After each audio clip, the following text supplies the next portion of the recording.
It is not at all difficult to get 100 on 100 in math. The only thing you need is proper planning.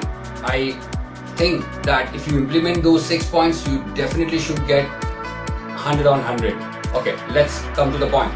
The first point, you should do all the chapters properly. You should not think of leaving any chapter at all in option, because the pattern of the board paper is like that. You cannot leave any chapter in option and leaving you can get 100. No, not possible.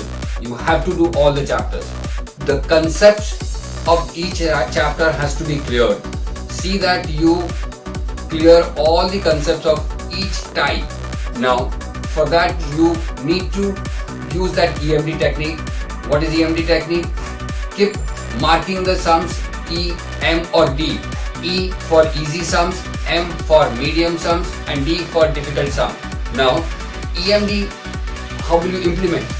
Now, when you are doing the sums for the first time, sit with a colored pencil, multicolored pencil, so that the sums which you find are very simple, make it as E, mark it as E, so that next time, second time when you are doing those sums, you should not be required to write and do it. Just go through the sum, that's it. You know that. You already know that.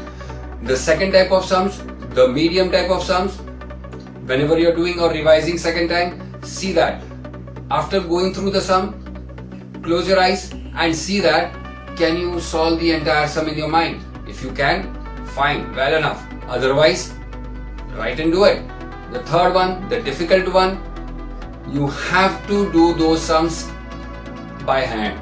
That means write and practice those sums. The third one, you should make a proper handbook of formulae right from the beginning of the year. Keep making the list of formulae of each chapter, so that whenever you are traveling or anything, you can quickly just go through the formula. That will definitely help you to improve the learning thing. That means you should not keep pending learning the formula till the last day. The fourth point, you have to solve each and every sum of the government textbook, right? Because they have a clearly prescribed, they will set the entire paper from the government textbook.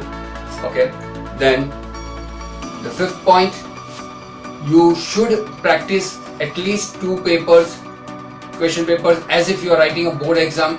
That will give you a lot more confidence in solving the subject or solving the paper. Okay, then the last one, the sixth one, see that those 2 papers or 3 papers, whichever, how many ever you have written, get it corrected by a teacher who is professional in this field. All the best. Thank you.